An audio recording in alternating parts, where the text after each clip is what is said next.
It's Friday, and you know what that means. We're going to be answering your burning questions about the Yankees and anything else you submitted. Coming up next on a live edition of Locked On Yankees.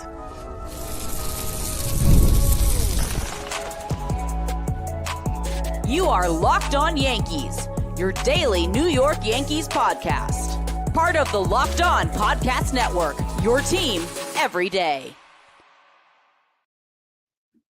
Welcome to Locked On Yankees, which is part of the Locked On Podcast Network, your team every day. Thank you for making us your first listen every day. I'm Stacey Gotsoulias.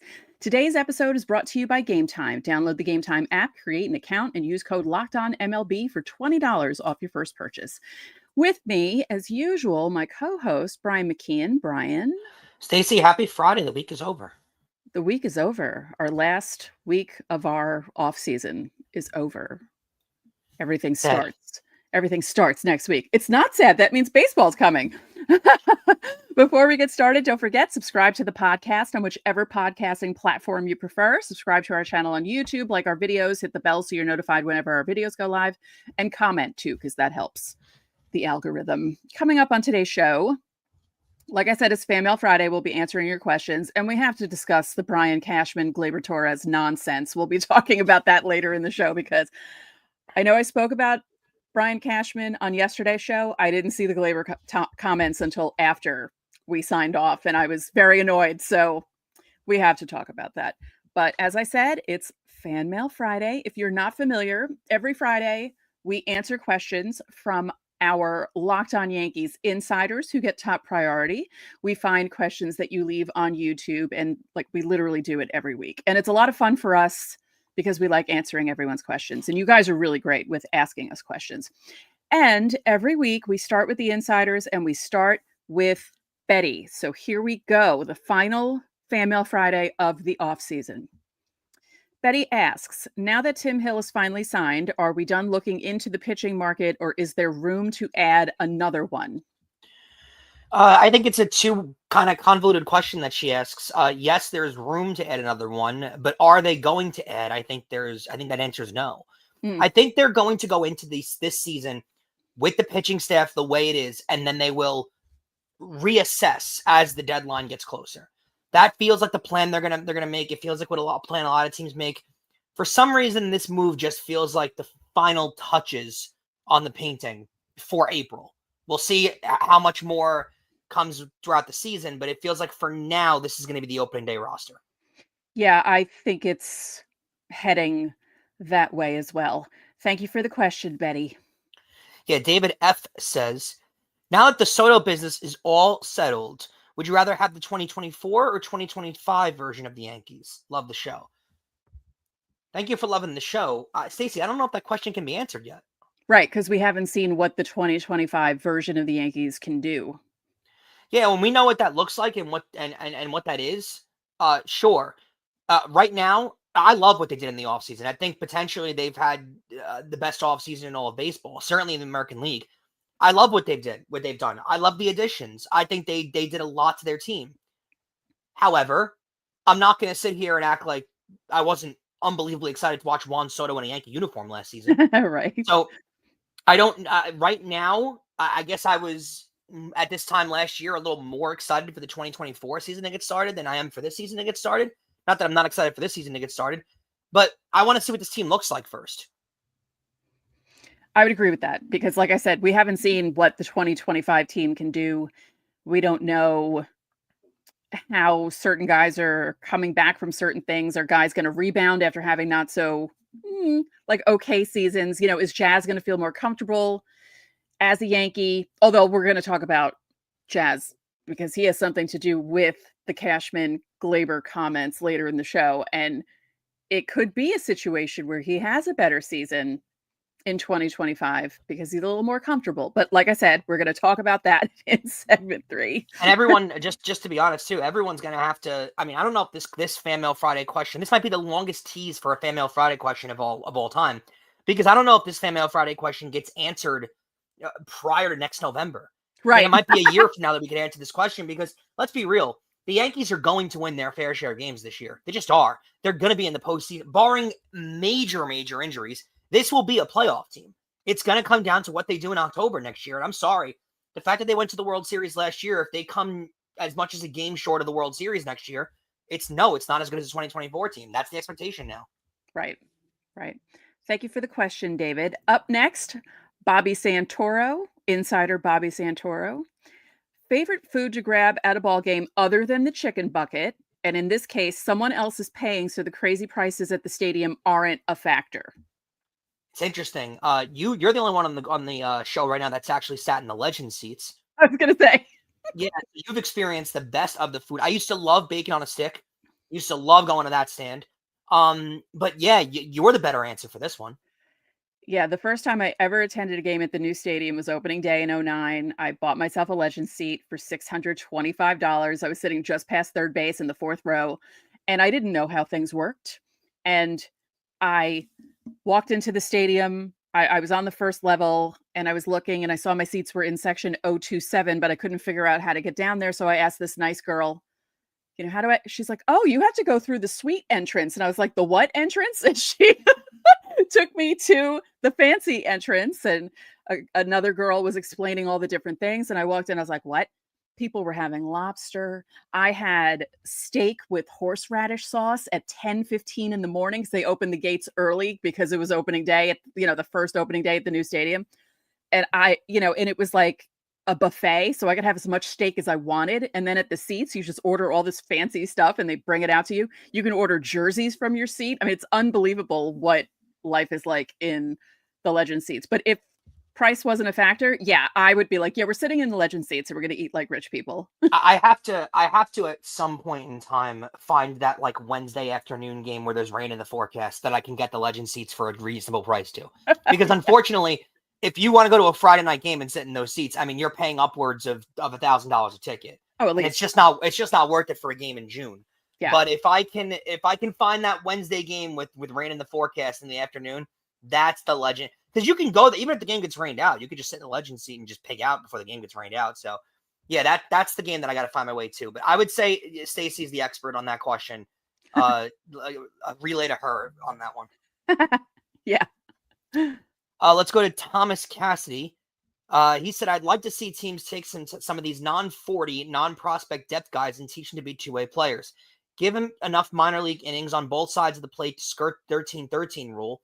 Not that they'd be good, but for those days when there's a temporary hole in the active lineup, you could bring up a 29-year-old double-A outfielder who just happens to throw a screwball. What do you think? Boy, it sounds like an old opinion there. I'll let you go, Stacy. Yeah, I'm not sure about this. I was reading the question earlier, and I was like, I don't know. Are people allowed to throw screwballs? No. Also, that you can't take a non-40 guy and just call him up to the major leagues. That's not how you have to be on the 40-man roster to get called up to the major leagues, which means that double-A player that you're just fooling around with to cover a DL spot or an IL spot is getting paid the minimum salary, which is $800,000 a year. It's not like a minor leaguer making $40,000 a year trying to cut his teeth.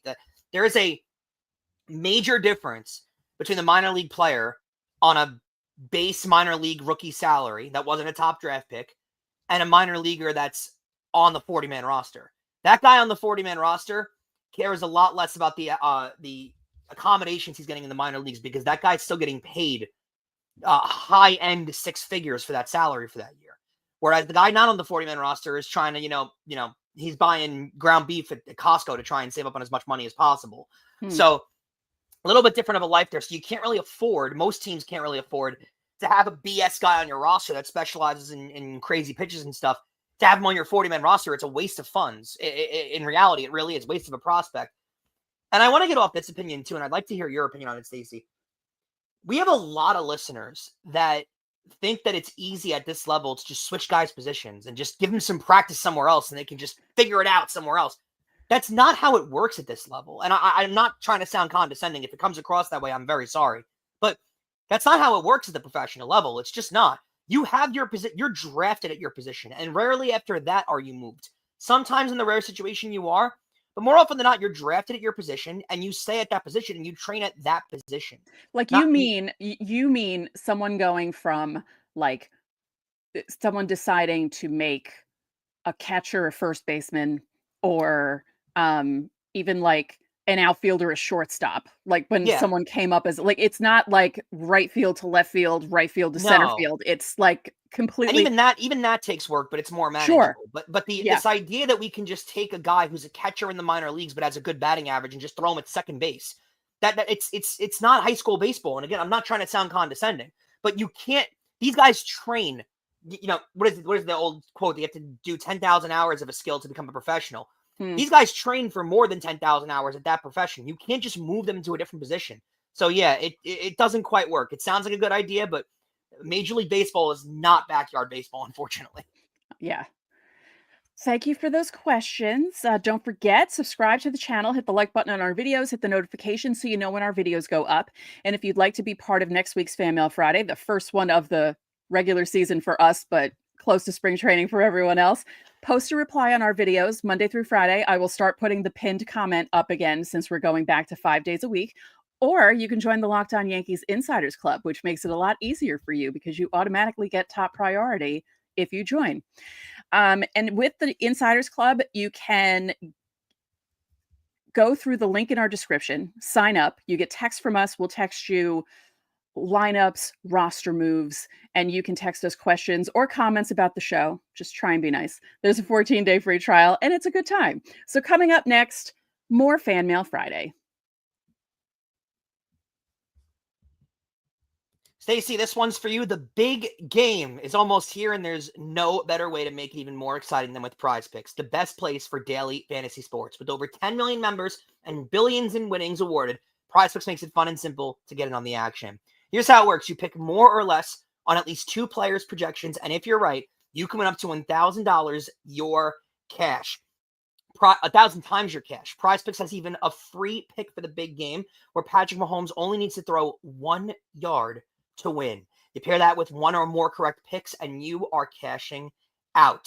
Check out the promos tab to tail any of the super sweet Millie winners big game lineups. If you tail a lineup that goes 3 for 3, you can win a split of $1 million in promo funds. Lots of money going around on Sunday, so you guys can get involved in all of this on PrizePicks. You got to download the app today and use code ONEWORD LOCKEDONMLB to get $50 instantly after you play your first $5 lineup.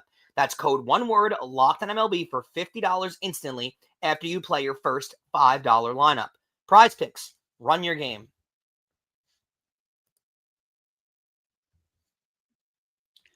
One second. Ooh, There we so go. much Because better. I know you don't like being on the other side. I can relax now. I'm a prima donna when it comes to that, for sure. Stacey, let's go to the first question of the second segment of Fanmail Friday. Comes from Casey Cotreau. If you can make the ultimate trade for anyone in MLB right now, who would you trade to get that person or people? I mean, well, it's a Yankee-Dodger trade, right? So I was going to say Shohei Ohtani. It's like That was my first Shohei. thought.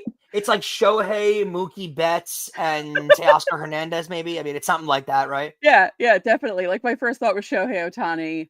My second thought was Juan Soto. Yeah. It's pretty much everybody in baseball. Yeah, It's all Dodgers. This is trade rosters while we're at it. you're right. Yeah, it's something like that. These dream trades are very much a hot topic sometimes, and let's use this to spin into something else. Stacey, the Yankees were involved today in reoccurring rumors for Nolan Arenado. I don't know if you saw those reports. Mhm. Apparently, the Cardinals are interested in reopening talks with teams for Nolan Arenado. And there was a report out there, too, that the Cardinals could be willing to eat upwards of $40 million in the deal now. Whoa. And he's only owed 54 over the last 3 years of his deal. So if they're going to eat $40 million, and that's 3 years, $14 million for the Yankees, how do you not do it at that point? Yeah. It's the luxury tax number that's going to hurt them. That's what it is. It's the luxury tax number. Yeah, I agree with you. Who cares? Yep. Thank you for that question, Casey. Our final insider question is from Eric S. Do you think, I believe he means MLB, is headed to a possible lockout when the current player agreement ends? The honest answer I can give you to this right now is I don't know. And that's the truth. That's the truth. It's not me copping out of the question. It's honest. There are a lot of problems between the owners and the players right now.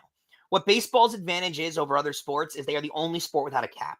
And I think that's what keeps the owners in good standing with the players, or good standing with the players, and keeps them in the position they are. not having a cap is huge because it allows these teams to bid as high as they want. It allows them to pay guys these exorbitant salaries. And if you add a cap, that goes away. If you add a cap, the max you can pay certain players is a number, and that's it.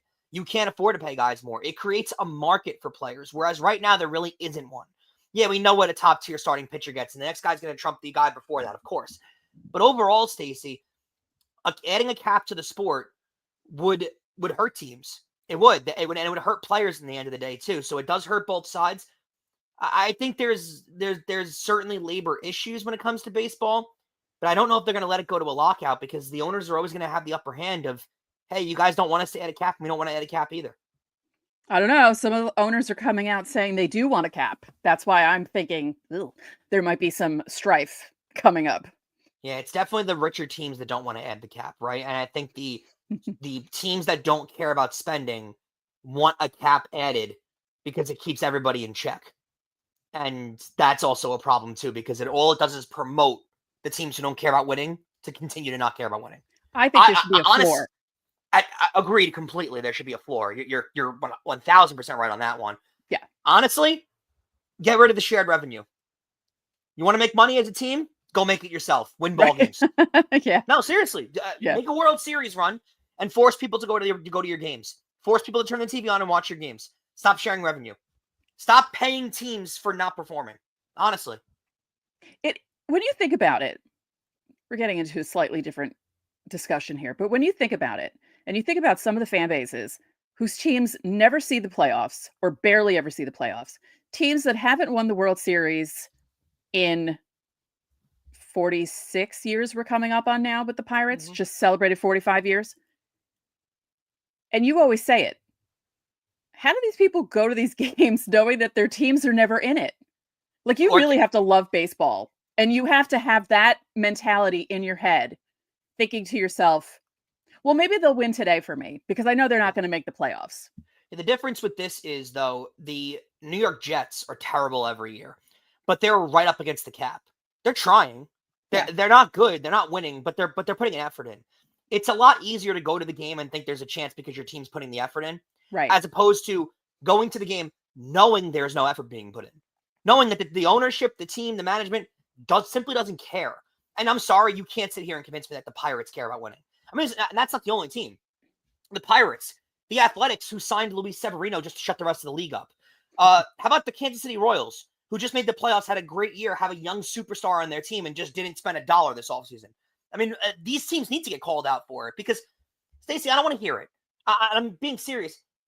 I don't want to hear teams complain about not having any money when you spent $0 in the offseason and the share revenue was $176 million last year. That was all money in profit that you gained because the Yankees and the Dodgers make a lot of money. I mean, seriously, that's at the end of the day, that's what it is. So I don't want to hear that. All these teams have the ability to spend. They're choosing not to. And that's the main problem with the sport. These teams are choosing not to compete. They're choosing to lose. And you know why? You create that incentive because, Stacey, truth be told, this is what the Pirates owner thinks. Well, if I lose 140 games next year, or I win 140 games next year, I'm still getting shared revenue. So what the hell do I care? I'd rather not spend the money on my roster, not make the money on my roster, not lose money spending money on my roster, and still get the same profit. That's what these guys are considering. So it's not going to change until you take away shared revenue. And I think we could be heading towards that. Yep. It's time for YouTube questions. And I would like to point out that the two people who asked YouTube questions are in our comments right now. Oh, their lucky day. Yeah. So the first question comes from Finja, and Finja, no, you're not too late for this week. What player are you realistically hoping the Yankees sign next season? I know it's hard to know this early, but who do you guys want? Thanks for continuing the show. Made the offseason a lot more exciting, but us YouTube viewers have been slacking on Fanmail Friday. Some of you have, yes. Thank you for pointing that out. We get it. It's not the regular season. There's other stuff going on. The obvious answer here is Kyle Tucker. Right? Yes. That's the obvious answer. You want the Yankees to be all in on him. It does seem like they will be. I mean, it seems like they're kind of setting themselves up to be available to spend that money and to add him to their future. It's funny when there's players like this that are available. It almost doesn't matter where you are as a franchise at the time. You almost have to go after them no matter what. That's what the Mets did with Juan Soto. You almost have to go after generational talents like that whenever they are, and Tucker's one of those guys. So that's the one that comes to mind. Of course, he's going to be the centerpiece of next year's offseason.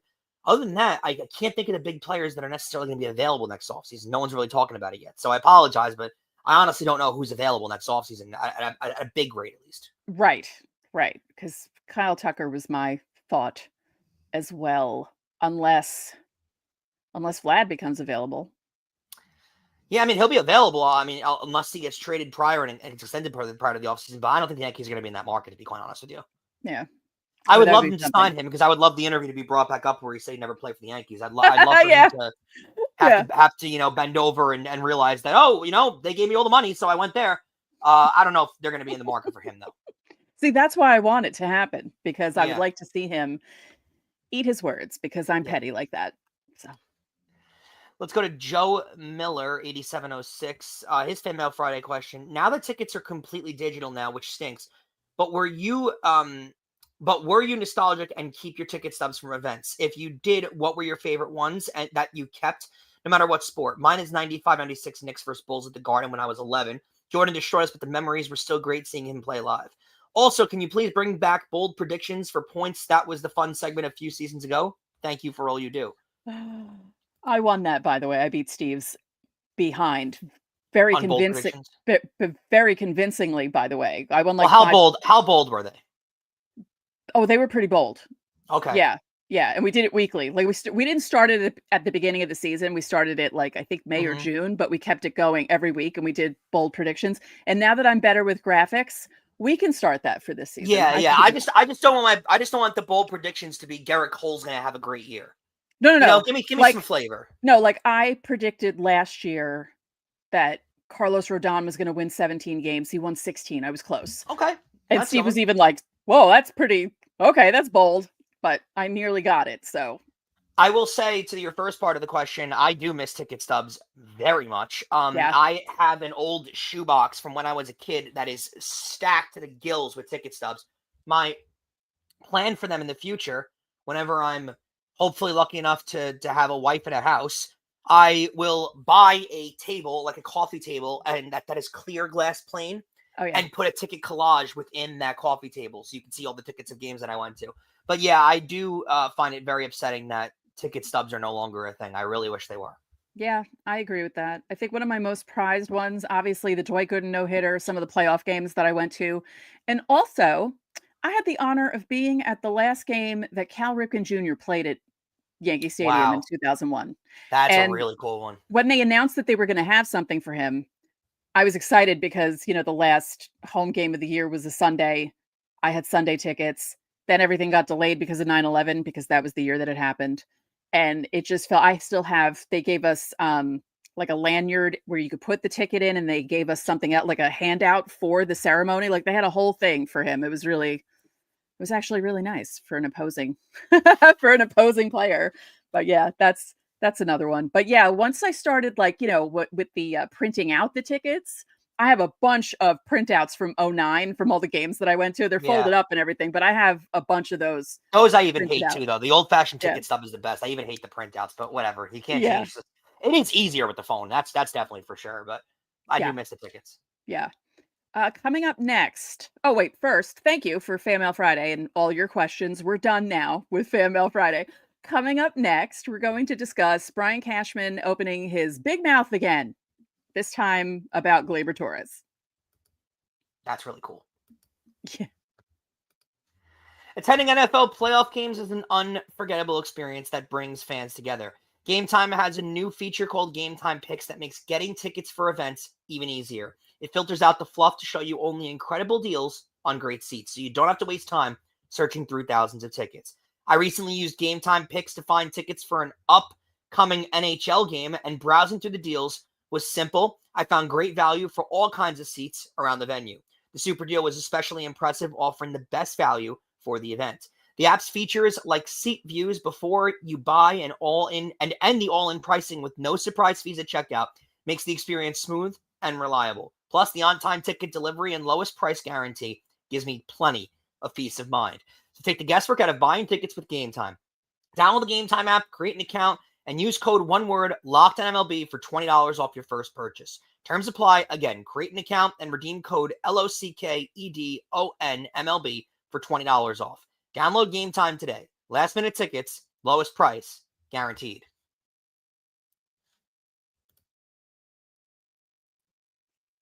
So Stacey, I'll definitely have my big fat mouth yelling on Sunday. That's for sure. But Brian Cashman had his big fat mouth open the other day. Let's hear about it. We said this, did I say it last week or earlier this week? I can't remember, but Brian Cashman opening his mouth and saying silly things has become as annual as Goose Gossage opening his mouth during spring training. Thank God we don't have to deal with that anymore because he doesn't go to spring training anymore. Why can't he just, I don't know. Gleyber's gone, right? Yep. You guys made it evident that you didn't want him back. Why are we even talking about this nonsense? Basically, he came out and said that when they traded for Jazz Chisholm, they wanted to move Gleyber to third because they wanted Jazz to play second because that was his comfortable position. Gleyber said no, which I understand from Gleyber's perspective why he would say no. But Gleyber even reacted on Twitter and he basically said this again. And then he put a couple of emojis with kind of like a laughing face and then almost like a head palm, the face palm kind of thing. And then a calendar, which I assume meant turn the page and like, let's move on. Good for him. Yes. By the way, good for Gleyber. You know, I mean, so I understand from his side why he wouldn't want to move, but I do understand it from the Yankee side where they wanted Jazz to come in because Gleyber was awful in his position. But moving him to third, on top of the fact that he had such a bad first half, he hadn't really kicked things into gear yet when they got Jazz. I know that Gleyber was thinking to himself, if they move me to third, if I screw up, I'm already not doing well. This is really going to mess with my free agency, which it was already messed up. And I think he had it in his head when he went down for the All-Star break. He went down to his clinic and he was working his behind off to try and turn his season around, which he did. Mm-hmm. So I understand why he wouldn't want to do it. But why is this coming out now, and why do we have to talk about it? The comment's completely unnecessary out of Brian Cashman. I don't understand why. Why are you putting a jab at a young player like that who's gone? He's not still on the roster. He's not a disgruntled player. And it's not like this comment was provoked. Gleyber Torres didn't make a comment. So why are you provoking him back? It doesn't make any sense. And I'll say this, Stacey. I understand Gleyber Torres not wanting to move. He was starting to turn his season around towards the trade deadline. Now, it happened a little bit after the trade deadline. But I'm sure, Paul O'Neill talks about it on the broadcast. You start to see little signs of a player starting to figure things out. And I'm sure Gleyber felt like he was starting to figure things out. And then the Yankees approached him with, hey, you want to move positions to a position you never played before? Of course he's not going to want to do that. And also, let's not forget the one time Gleyber did move positions when the Yankees asked him to do that and how dreadful that worked out for him. Remember when he moved over to shortstop before Anthony Volpe was called up and he had the worst season of his career by far. He never got it going, had a ton of errors at shortstop. His arm wasn't strong enough. Why would he think his arm is strong enough for third base? Now, it is a little easier to play third base because you're not making throws in the hole and stuff. But otherwise, I understand Gleyber not wanting to move. He probably felt like his confidence was higher. He was figuring things out. He felt like he was playing better. He didn't want to move, and he wanted to stay at his more comfortable position. He felt like if he had a really hot second half and played his position well, he could have turned it into a multi-year deal. Now, it only resulted in a one-year deal, but that's how Gleyber felt, and I can't begrudge him for that. And he didn't make these comments. These comments were offered by Brian Cashman. I don't know why. I'll tell you this, though. It proves to me Gleyber Torres was never coming back on this team. There was never – I know after the Tigers signed him, you were kind of upset that he only got a one-year deal, and, the Yankees couldn't have done this, really, the 1 year, $15 million? Yeah, the Yankees could have done it. The Yankees weren't going to do it, though. Oh, yeah, no, I knew they weren't going to. It's just – they had no intention of ever bringing Gleyber Torres back this year. That is kind of upsetting, but that's the truth. They had no intention of ever bringing him back, and this just proves it all along. Clearly, Brian Cashman's got something that he doesn't like about Gleyber, and offering this news up from no one who asked is proof of that. Right. And it's not just Gleyber. It's the comments he made about Stanton, about, well, he's always hurt. Like, you could chalk in at least, what did he say? He said something about expecting him to be never hurt. Healthy. Yeah. Right. You expect him to miss like 20 games a year. And it's like, this guy helped your team make it through the playoffs because the other big guy wasn't helping your team make it through the playoffs. Yeah, and you know what? He Say what you want about also Stanton. Healthy. He's healthy in October. Yeah, and, this isn't a new thing. I mean, he talked crap about Derek Jeter Yep. when the whole contract thing was happening. I mean, he He's petty. was He's petty. vicious and petty, and I liken him to a child with no filter. He just says whatever he wants, no matter the consequences. And as someone who is on the spectrum and has ADHD, I I can see a fellow person who is neurodivergent. He has to be neurodivergent with the way he says the things that he says without caring. Like, and he's so robotic about it. And how do you trash Derek Jeter of all people? Derek Jeter at that point helped you win 5 championships at that point, and you're trashing him for wanting a contract and basically like throwing it back in his face. And the funniest part about all of this too is the fact that the fan base and the media outside already does the trashing of the player that Brian Cashman necessarily once trashed. That's the funny part. Right. During the Derek Jeter contract negotiations, when he was 38 years old and wanted a 5-year deal for like $40 million a year, nobody in their right mind was out there saying, give him what he wants. Give him the $40 million a year. Extend him until he's 43. No one was saying that. Everybody was killing Jeter for that when it got public. So why did Brian Cashman have to offer that up to the media? There was no need to do that. Just like there is not a single person who doesn't criticize Giancarlo Stanton for getting hurt. Every Yankee fan complains about that. Every baseball fan complains about that all the time. And people do it to the point where they over-exaggerate on Giancarlo Stanton's injuries. So those comments, again, not needed from Cashman. And then the Gleyber Torres stuff. Who didn't give Gleyber Torres problems last year? Who didn't complain the last 5 seasons about Gleyber's defense? Who didn't complain about Gleyber's lack of hitting in the first half last year? Everybody had a problem with it. You want proof? Go back to our shows and you can find all those things complained about by me and you, and I'm sure the previous co-hosts of the show. So there's the comments from Cashman are not necessary. All of the forums out there that cover the Yankees, including their fan base, all have made these complaints very public. And if you think the players don't hear it, you're out of your mind. So I don't know why the GM needs to offer this information up too. Does it bother him? Yeah. Is he void of the obvious out there? No, of course he sees it. We all see it. But you don't got to say it out loud if you're the GM. I just don't get it, Stacey. Yeah. I'm not diagnosing Brian Cashman, but we see what we see, and the no filter thing, like, he just doesn't care. He just says whatever he wants. It's amazing. Hey. Even the Judge stuff. Why did he come out before the season where he was going to be a free agent, and he came out and told everyone what they were offering him and that he turned it down, and it was like, what are you doing? Stacey, easy to make public comments like that when you're pretty secure in your job. True. That is, when you know you're not going to lose your job, it's very easy to make public comments like that. That's true. Who's going to upset? What does he care? He ain't losing his job.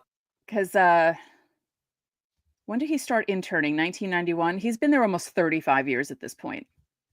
Good gig if you can get it. That's insane to think about. One quick thing. Joe's McFly from John Boy posted on his Instagram about this stuff. And I commented and just said, the Yankees really need new blood in the front office. I'm sorry. Cashman's overstayed his welcome by at least a decade. At least a decade. But he's never going anywhere. Even though they went to the World Series last year, sometimes a change isn't the worst thing, right? Sometimes you just need it. So, no, I don't think the World Series appearance should buy him more time with the fan base and stuff. Sometimes you just need change. And they need it desperately in the front office. You're not going to get it, but they need it. Right. Thank you guys for joining us for this live show on a Friday night at, a little past dinner time. At least for me, it's way past dinner time. I'm old now. If I don't have dinner by 6 o'clock, I don't want to eat because I feel ill after that. If I'm going out with friends, I'm like, can you make the reservation like 5:30? 10 years ago, I would have made fun of myself. And now I'm like, no, I can't eat after 6. 6:30. 6:30 is my limit. Can't do it. So thank you guys for joining us. We really appreciate it. Thank you for making Locked On Yankees your first listen today. For your second listen, find Locked On MLB. Baseball guru Sully brings you a daily blend of humor and baseball, keeping you updated on every rumor and story throughout the offseason. You can find Locked On MLB on YouTube or wherever you listen to your podcasts. So that'll do it for this live edition of Fanmail Friday and Locked On Yankees. Don't forget, we're going 5 days a week again this coming week. It's almost here, guys. It's almost here. I'm Stacey Gotsoulias. I'm Brian McKeon. Enjoy the holidays.